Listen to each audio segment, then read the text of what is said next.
హిపా. ఈ హిపా అనేది ఎక్కువగా యూజ్ చేస్తాం. ఈ హిపా ఏంటంటే మనలో ఉన్న ఒక ప్రాబ్లమ్ ని స్పెసిఫై చేసి మనకి షో చేసేది హిపా.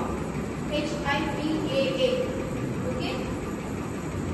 Next supply chain and logistics. ఈ సప్లై చైన్ అండ్ లాజిస్టిక్స్ ఏంటంటే ఎప్పుడైతే ఏదన్నా మేము చేయాలి అనుకుంటే సపోజ్ ఒక ప్రోగ్రామింగ్ లాంగ్వేజ్ రాస్తాం వితౌట్ ఎనీ లాజిక్ ఒక ప్రోగ్రామింగ్ లాంగ్వేజ్